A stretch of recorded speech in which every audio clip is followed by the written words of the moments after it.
Hello आप सभी को। आज का हमारा टॉपिक है रिप्रोडक्शन, उसका टाइप्स और सबसे मेन टॉपिक है आज का हमारा एसेक्सुअल मोड ऑफ रिप्रोडक्शन।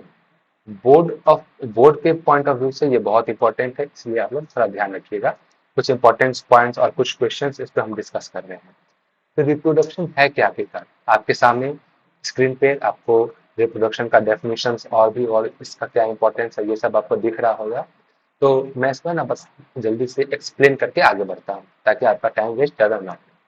तो रिप्रोडक्शन एक ऐसा बायोलॉजिकल और कॉम्प्लेक्स प्रोसेस है जिसमें एक ऑर्गेनिज्म, ठीक है, एक या और भी बहुत सारे हो सकते हैं, वो क्या करते हैं अपने ही जैसे ऑर्गेनिज्म को, सेम काइंड ऑफ ऑर्गेनिज्म को क्या करते हैं प्रोड्यूस करते हैं। इसी प्रोसेस को हम लोग कह रहे हैं रिप्रोडक्शन। ठीक है। और ये रिप्रोडक्शन होता क्यों है, ये जरूरी क्यों है? इसलिए ताकि वो जो स्पेसीज है इस अर्थ पे, उसका स्पेसीज का जो कंटिन्यूटी है वो बना रहे, वो इस अर्थ पे सरवाइव करता रहे, वो और उसका जनरेशन सरवाइव करते रहे। और इस नेचर में ये जो इकोसिस्टम है वो प्रॉपरली बैलेंस पे रह सके, और इसके साथ साथ उसका जो पॉपुलेशन है वो भी मेंटेन्ड रह सके।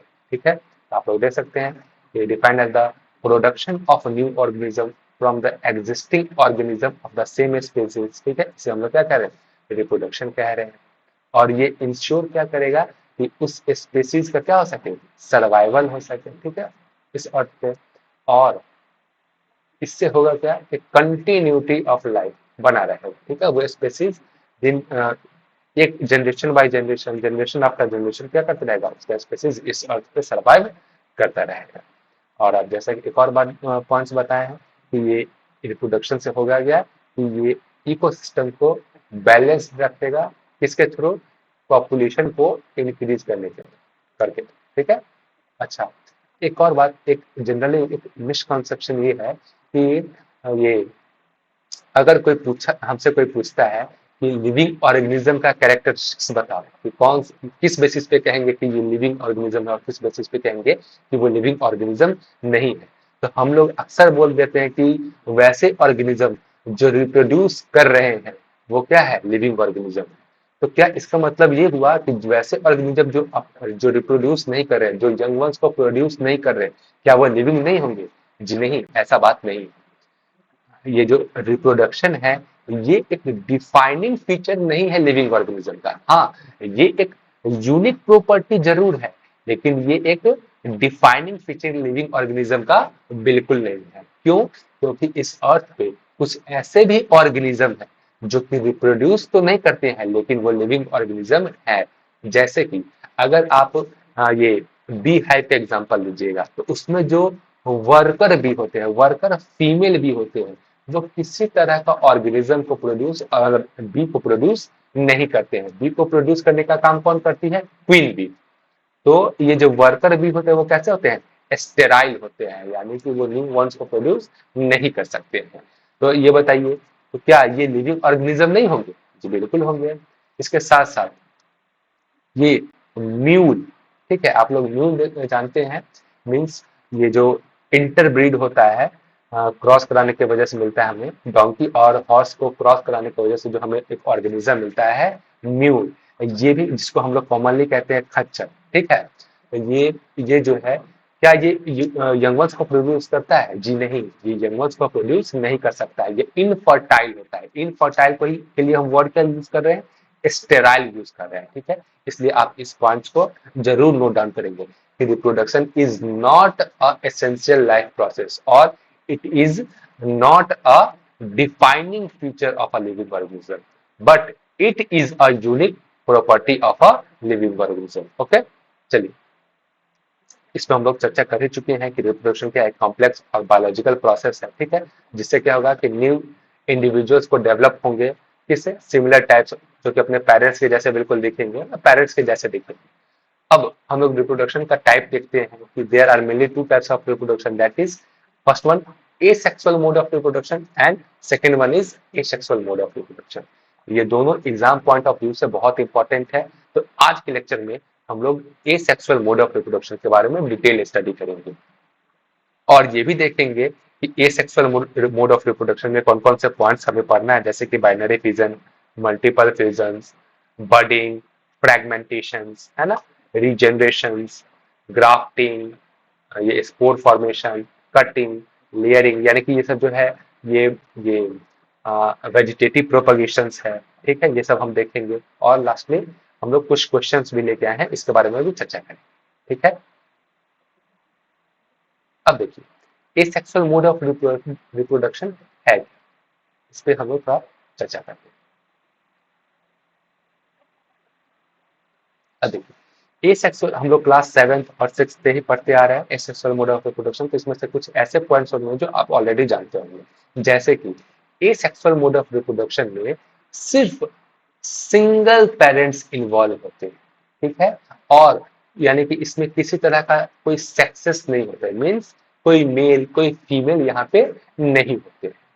अगर कोई मेल और कोई फीमेल अगर नहीं है तो गैमेट का भी फॉर्मेशन नहीं होगा, और अगर गैमेट का फॉर्मेशन नहीं हो रहा है तो किसी तरह का फर्टिलाइजेशन भी नहीं होगा।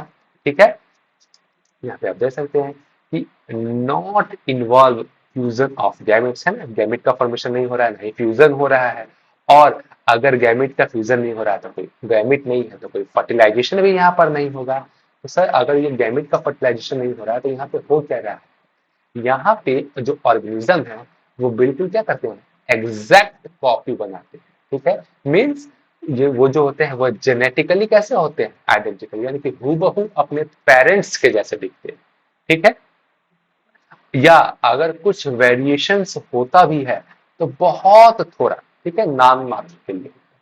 ठीक है, अच्छा, ये जो एसेक्सुअल मोड ऑफ रिप्रोडक्शन है ये ज्यादातर लोअर ऑर्गेनिज्म और प्लांट्स में पाए जाते हैं ज्यादा। ठीक है, ये रहा हमारा एसेक्सुअल मोड ऑफ रिप्रोडक्शन। अगर आपको डील करने के लिए आता है कि आप डील कीजिए एसेक्सुअल मोड ऑफ रिप्रोडक्शन, आप इस पॉइंट्स को यूज कर सकते हैं। एक पॉइंट और, हमारा ये जो एसेक्सुअल मोड ऑफ रिप्रोडक्शन है इसके हेल्प से हम क्या कर सकते हैं, ये फास्ट या फिर कह सकते हैं कि ये रैपिड मोड ऑफ रिप्रोडक्शन है, इसके हेल्प से हम ये बहुत जल्द ही अपने डिजायर्ड प्लांट्स को या फिर किसी जो लोअर ऑर्गेनिज्म है उसको डेवलप होते हुए देख सकते हैं।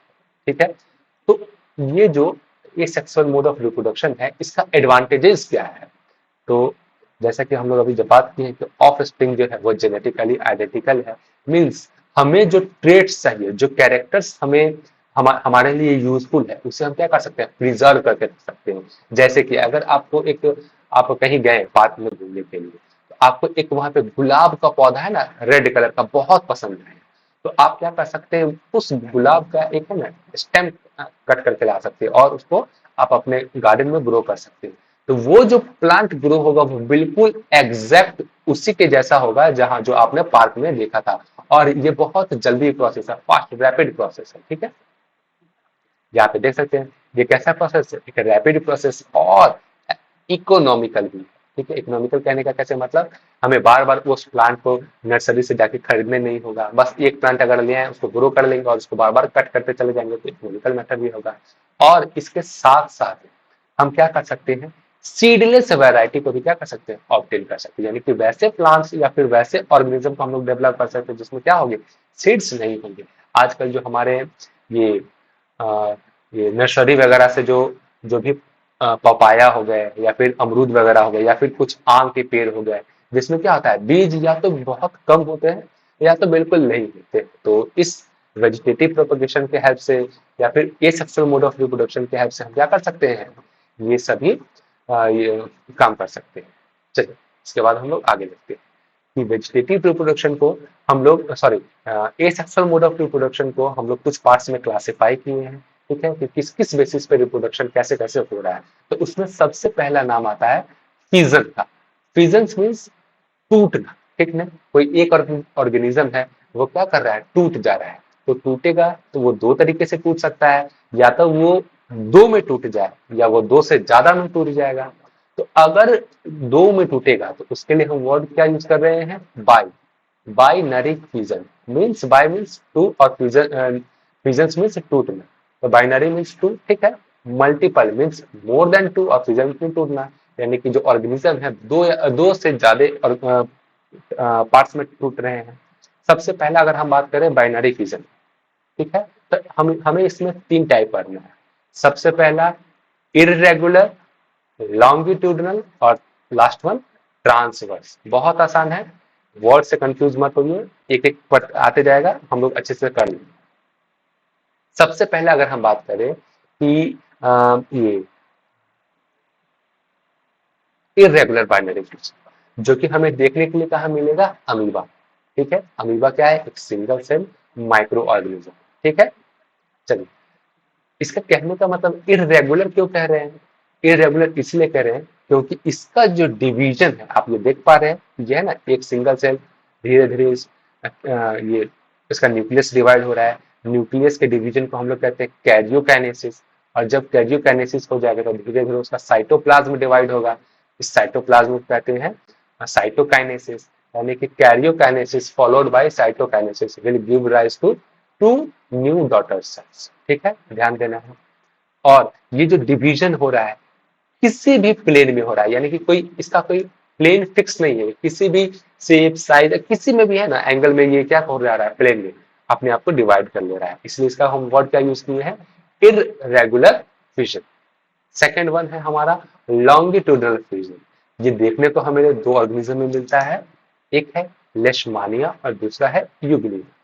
लेशमानिया को जैसे हम लोग जानते हैं ये क्या कॉज करता है, काला आजार डिजीज को कॉज करता है।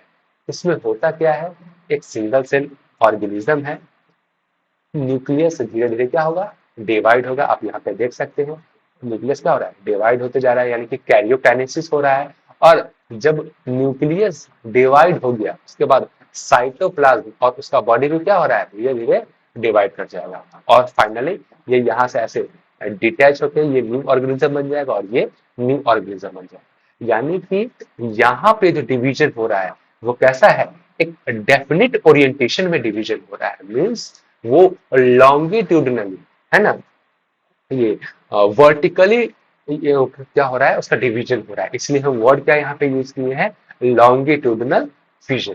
ठीक है, इसके बाद नेक्स्ट हम लोग ट्रांसवर्स के बारे में पढ़े हैं। एनसीईआरटी में ये पॉइंट मेंशन्ड नहीं है, लेकिन आप इसको भी है जान लीजिए। जैसे कि हम लोग जानते हैं एक ऑर्गेनिज्म का नाम आप लोग सुने होंगे, पैरामीशियम।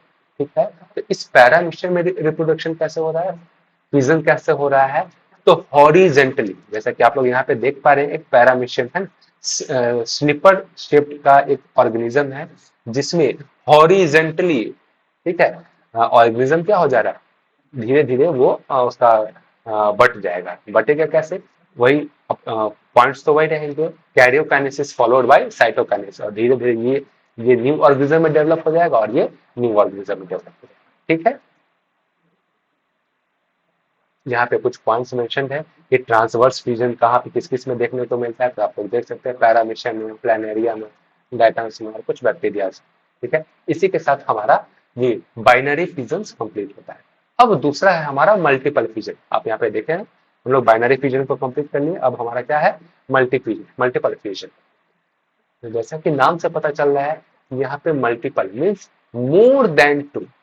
आप लोग जानते हैं कि प्लाज्मोडियम एक पैरासाइट है जो कि मलेरिया को कॉज करता है। तो ये हमारे लीवर सेल में जब पहुंचता है ये पैरामीशियम, तो लीवर सेल में काफी तेजी से ग्रो करता है, और एक पैरामीशियम का जो सेल है वो बहुत सारे मल्टीपल सेल्स में क्या कर जाएगा, वो अपने आप को तोड़ लेगा, फ्यूजन हो जाएगा उसका, और फाइनली एक समय ऐसा आएगा कि यहाँ से इसका जो ये वॉल है ये क्या हो जाएगा, ब्रेक कर जाएगा और ये सारे सेल्स बाहर आ जाएंगे और हमारे होल बॉडी में फैल जाएंगे। तो इससे क्वेश्चन रहता है, आप लोग ध्यान दीजिएगा। नेक्स्ट हमारा टॉपिक है फ्रैगमेंटेशन। ठीक है, फ्रैगमेंटेशन का क्या मतलब होता है, टूट जाना।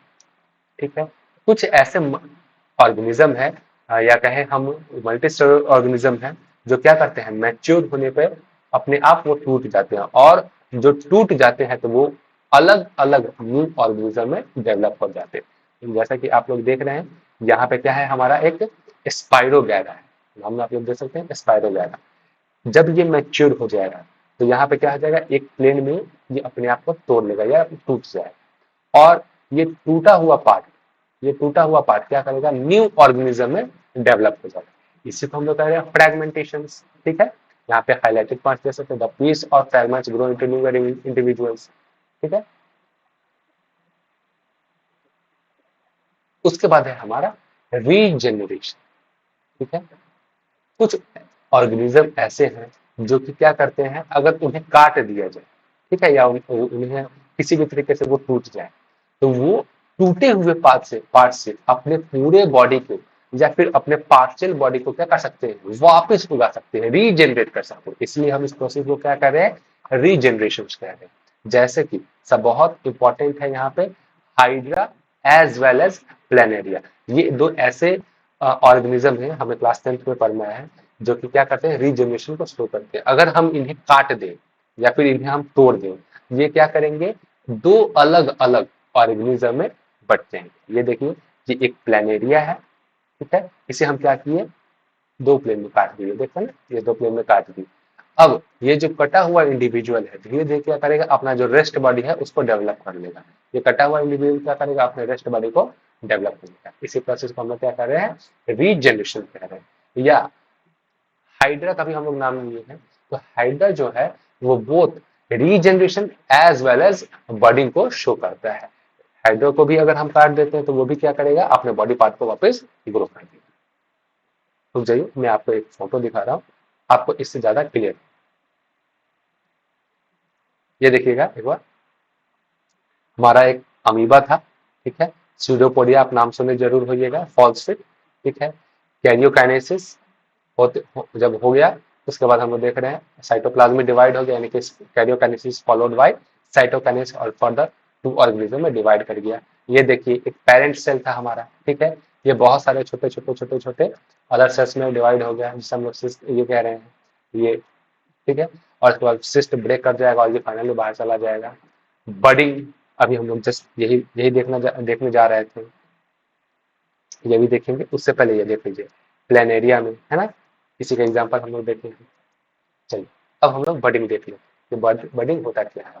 कुछ ऐसे ऑर्गेनिज्म हैं जिनके पास कुछ रीजनरेटिव सेल, वो क्या करेंगे, अपने बॉडी के कुछ पार्ट में उस रीजनरेटिव सेल्स का यूज करके क्या करेंगे, एक बर्ड का फॉर्मेशन करेंगे। यहाँ पे आप देख पा रहे हैं, एक बर्ड का फॉर्मेशन करेंगे। धीरे धीरे इस बर्ड में डेवलपमेंट होते जाएगा और वो एक ऑर्गेनिज्म में कन्वर्ट हो जाएगा। और जब ये प्रॉपर मैच्योर हो जाएगा तो ये क्या करेगा, अपने आप को यहाँ से डिटैच कर देगा। और जब ये डिटैच करेगा तो ये वापस ये क्या करेंगे, ये दूसरी जगह जाके सेटल हो जाएगा और फाइनली जब ये मैच्योर हो जाएगा फिर ये रीजनरेशन को या फिर फ्रेगमेंटेशन को शो करेगा। ठीक है, हम लोग ये देखे हैं, ये भी पूछा जाता है, बहुत इंपॉर्टेंट है, ध्यान दीजिएगा कि बर्डिंग जो है क्या वो ईस्ट में शो करता है, तो जी हाँ, आप लोग जैसा कि देख पा रहे हैं, एक ईस्ट सेल है, उसमें रीजनरेटिव एक जगह बढ़ आएगा, धीरे धीरे वो बढ़ क्या करेगा, एक नए ऑर्गेनिज्म में डेवलप होते चलाएगा और फाइनली डिटैच होकर एक नया ऑर्गेनिज्म बन जाएगा। और हाइड्रा में भी देखिए, तो हाइड्रा में बोथ बर्डिंग एज वेल एज ये फ्रेगमेंटेशन, हम ये दोनों देखते हैं। अच्छा ये देखिएगा, स्पाइरो वगैरह जो बताया है, जब ये मैच्योर हो जाएगा तो क्या करेगा, ब्रेक कर जाएगा और ब्रेक करने के बाद ये न्यू ऑर्गेनिज्म में ट्रांसफर हो जाएगा। ठीक है, अब हमारा है बहुत important point, vegetative propagation. Word अगर आप देखिएगा तो यहाँ पे एक लिखा हुआ है वर्ड वेजिटेटिव। सर वेजिटेटिव का मतलब क्या होता है, प्लांट में आप दो वर्ड को कॉमनली सुनिएगा, पहला है रिप्रोडक्टिव और दूसरा है वेजिटेटिव। तो प्लांट का अगर बात करें तो प्लांट में जो रिप्रोडक्टिव पार्ट होता है वो क्या होता है, फ्लावर होता है। ठीक है, वहीं पे एंड्रोशियम और गायनेशियम होता है, मीन्स एंथर फिलामेंट, है ना, ये वगैरह जो आप लोग पढ़े होइएगा, पिस्टिल, ये सब आप लोग नाम सुने होइएगा, वो प्रेजेंट होता है जहाँ पे सेक्सुअल रिप्रोडक्शन होता है। तो उसको हम लोग क्या कर रहे हैं, प्लांट के रिप्रोडक्टिव पार्ट को, और फ्लावर को क्या कर रहे हैं, रिप्रोडक्टिव पार्ट कह रहे हैं। तो अदर देन फ्लावर, प्लांट में जो भी पार्ट है उसे हम लोग क्या कह रहे हैं, वेजिटेटिव पार्ट कह रहे हैं। तो अदर देन फ्लावर क्या होंगे, स्टेम होंगे, रूट होंगे, लीव्स होंगे, ठीक है, अदर देन फ्लावर। अब वेजिटेटिव प्रोपगेशन क्या है, तो ये फ्लावर के अलावा यानी कि रूट स्टेम और लीव्स है, इसके अलावा जो ये सब के हेल्प से हम क्या करेंगे, न्यू ऑर्गेनिज्म को प्रोड्यूस करेंगे, यानी कि यहाँ इनका रिप्रोडक्शन यहाँ पे होगा। तो ये जो वेजिटेटिव प्रोपगेशन है ये दो तरीके से हो सकता है, सबसे पहला नेचुरल मेथड और दूसरा आर्टिफिशियल। नेचुरल मेथड की अगर हम बात करें तो सॉरी, अगर हम बात करें तो ये होगा रूट के हेल्प से, स्टेम के हेल्प से और लीफ के हेल्प से। यहाँ पे हो क्या रहा है, मॉडिफिकेशन हो गया हुआ है। मॉडिफिकेशन किसका हो गया हुआ है, स्टेम का, रूट का और लीव्स का। इसके थ्रू क्या हो रहा है, रिप्रोडक्शन हो रहा है। जैसा कि हम लोग जानते हैं, हमारा जो स्वीट पोटैटो जिसे हम लोग कॉमनली अलुआ के नाम से जानते हैं, वो क्या है, हमारा एक रूट है। और उसको, उस रूट को जब फेवरेबल कंडीशन मिलेगा तो वो क्या करेगा, एक न्यू इंडिविजुअल्स में डेवलप कर देगा।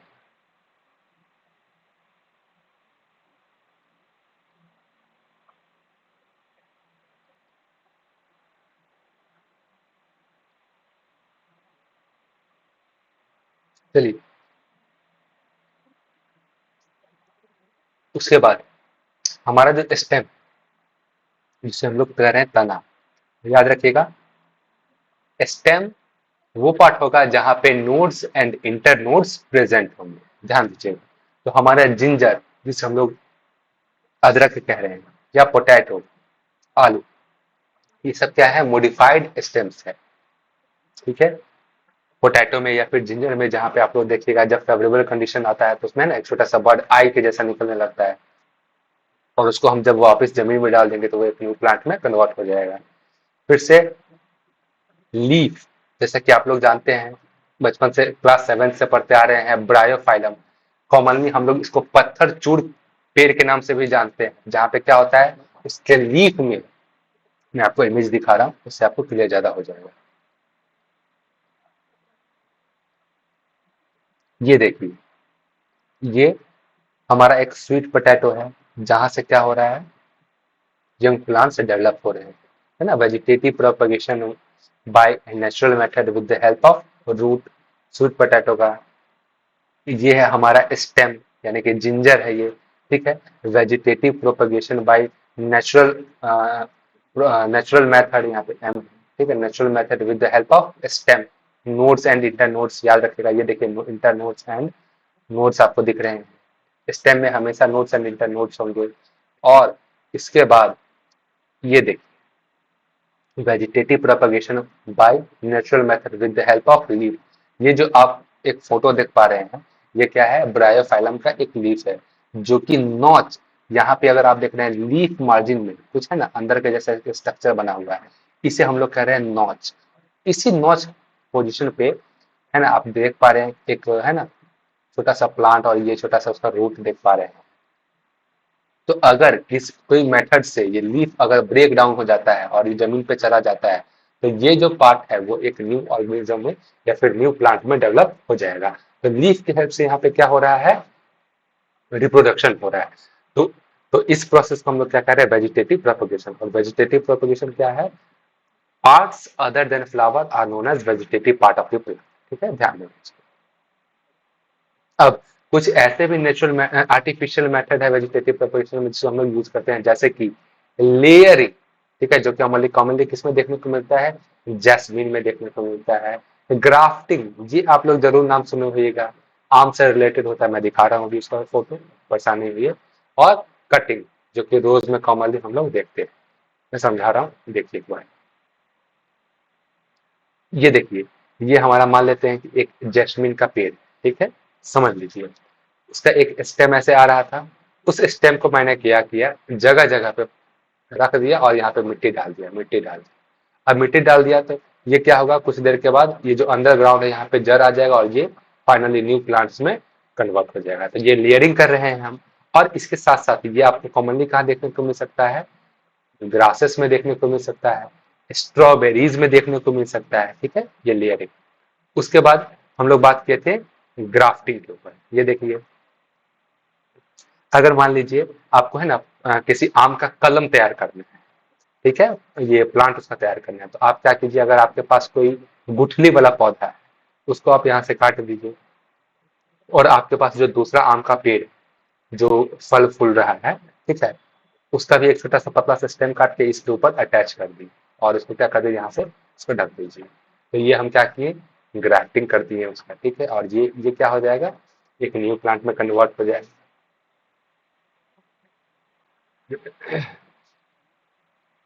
उसके बाद कटिंग। जब हमारा लेक्चर स्टार्ट हुआ था उसी समय हमने बताए थे कि रोज प्लांट में हमको कॉमनली देखने को मिलता है, अगर कोई गुलाब हमको पसंद आया उसका वहां से अगर हम उसको डाली काट के ले आएंगे और लगा देंगे तो वो हमारा क्या हो जाएगा, न्यू प्लांट्स में कन्वर्ट हो जाएगा, ठीक है। इसको ज्यादा दिक्कत तो नहीं होना चाहिए मेरे हिसाब से। ये रहा देखिए, ये नॉच के बारे में बता रहे थे और इसी नॉच पे क्या हो रहा था, प्लांट का फॉर्मेशन हो रहा था, ये देख सकते हैं, ठीक है। और लास्ट टॉपिक हमारा ये स्पोर फॉर्मेशन। अगर ब्रेड को कुछ देर के लिए छोड़ दिया जाए, कुछ दिन के लिए छोड़ दिया जाए तो उसमें ग्रीनिश स्पॉट आ जाते हैं। क्यों? क्योंकि उसके ऊपर फंगस आ जाता है, जिस फंगस का सॉरी, जिस फंगस का नाम है ब्रेड मोल्ड, या इसी को हम क्या कहते हैं, राइजोपस। राइजोपस इसका साइंटिफिक नेम हुआ और ब्रेड मोल्ड इसका कॉमन नेम है। ब्रेड मोल्ड क्यों बोले हैं, क्योंकि तो ये ब्रेड पे आसानी से हमको दिख जाता है और ये ब्रेड पे ग्रो होता है, इसलिए इसको ब्रेड मोल्ड बोलते हैं। ध्यान देने वाला बात इंपॉर्टेंट है, ध्यान से सुनिएगा। जब हम ब्रेड बॉल को हम माइक्रोस्कोप से देखते हैं तो हमें कुछ ऐसा स्ट्रक्चर देखने को मिलता है। एनसीईआरटी में इस पॉइंट्स को मेंशन किया हुआ एक वर्ड हाइफे, ठीक है। तो ये जो है ना, ये तना जैसा आपको कुछ स्ट्रक्चर दिखता है ना, इसे हम लोग क्या कह रहे हैं, हाइफे कह रहे हैं। हाइफे कह दे तब, या स्पोरेंजियो फोर्स कह दे तब, ठीक है, बात बराबर है। तो ये जो है थ्रेड लाइक स्ट्रक्चर है, जो कि कहाँ पे डेवलप हो रहा है, ब्रेड पे हो रहा है डेवलप, ठीक है। और ये कैसा पार्ट है, नॉन रिप्रोडक्टिव पार्ट है। तो रिप्रोडक्टिव पार्ट है कौन, ध्यान से देखिए, इस हाइफे के ऊपर एक ग्लोबुलर स्ट्रक्चर है, नॉब लाइक स्ट्रक्चर है, जिसे हम लोग क्या कह रहे हैं, स्पोरेंजियम कह रहे हैं, या इसी को हम लोग क्या कह रहे हैं, स्पोरेंजिया कह रहे हैं, ठीक है। ध्यान, इंपॉर्टेंट पॉइंट है, इसको मेंशन जरूर कीजिएगा।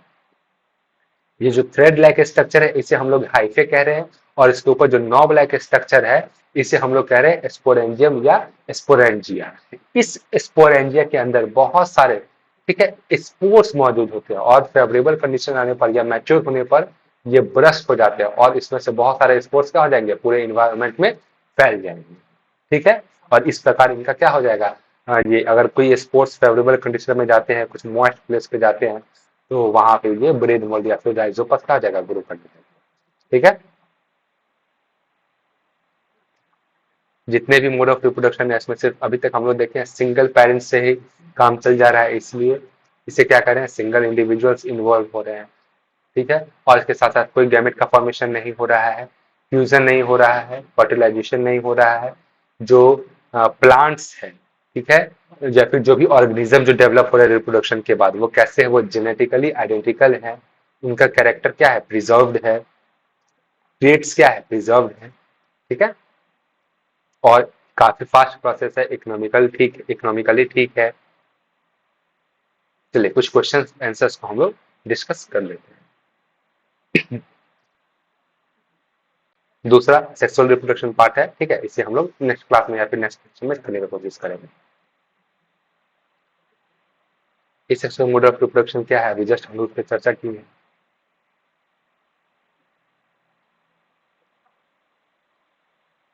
चलिए हमारा नेक्स्ट क्वेश्चन है कि प्लाज्मोडियम जो है वो कैसे रिप्रोड्यूस करता है और इसका मेथड कैसा है। तो हम लोग जस्ट थोड़ी देर पहले बात किए थे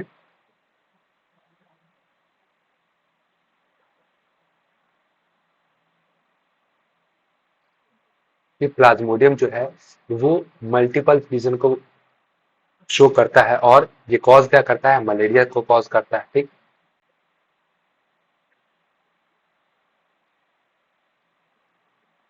उसके बाद स्पाइरो वगैरह जो है वो कैसे प्रोड्यूस करता है, फेवरेबल कंडीशन में कैसे हो जाएगा, सेक्सुअल होगा कि ए सेक्सुअल, तो हम लोग जानते हैं ए सेक्सुअल होगा। और ये फ्रैगमेंटेशन के थ्रू क्या हो जाएगा, अपने आप को डेवलप करेगा, रिप्रोड्यूस करेगा। Binary fusion in amoeba and binary fusion in लेशमानिया। Amoeba में इरेगुलर बाइनरी फ्यूजन और लेशमानिया में लॉन्गिट्यूडनल, है ना, वर्टिकली। मलेरियल पैरासाइट में क्या होगा, लेशमान ये प्लाज्मोडियम के बारे में पूछ रहा है, ठीक है, ध्यान देना है, ऊपर चर्चा किए।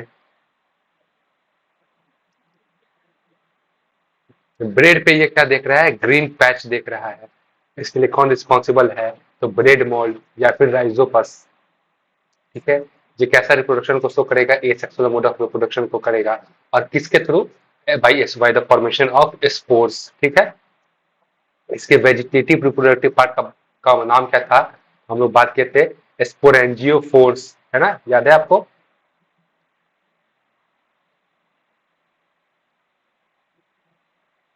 ये देखिए स्पोरेंजियम, ठीक है, इसी के बारे में हम लोग बात कर रहे थे, जो कि जिसके अंदर क्या, जिसको क्या था, स्पोर्स था।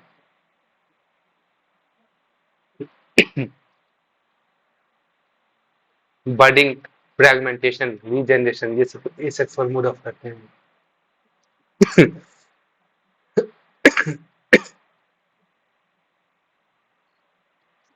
सॉरी, थोड़ा हेल्थ ठीक नहीं है, इसको कंप्लीट कर लेते हैं। क्या होगा अगर एक्सीडेंटली प्लानेरिया को कट कर दें, तो रीजनरेशन होगा, ब्रायोफाइलम लीफ जो है वो वेट सोइल पे गिर जाएगा। तो हम लोग देखे थे ऊपर, ये vegetative reproduction, natural vegetative reproduction with the help of leaves, है ना, न्यू ऑर्गेनिज्म का फॉर्मेशन कर देगा। मैचुरेशन के बाद स्पोरेंजिया जो है राइजोपस ब्रस्ट कर जाएगा, और ये जो स्पोर्स है वो फैल जाएगा। नेचुरल और आर्टिफिशियल वेज ऑफ मेथड और वेजिटेटिव प्रोपगेशन क्या है, तो ऊपर हम लोग देखे थे लेयरिंग, ग्राफ्टिंग, है ना, ये सब देखे थे ना अभी। जैसे कि ग्राफ्टिंग हो गया, ये नेचुरल हुआ, उसके बाद ये लीफ, रूट, स्टेम, ये सब से हो रहा था, ये नेचुरली हो रहा था। और कटिंग, लेयरिंग, ग्राफ्टिंग, ये सब हमारा क्या था, आर्टिफिशियल मेथड था, ठीक है। होप कि आपको पसंद आया होगा, और हेल्थ के लिए थोड़ा सा ना वो बीच में थोड़ा दिक्कत हो गया था, उसके लिए सॉरी, ओके।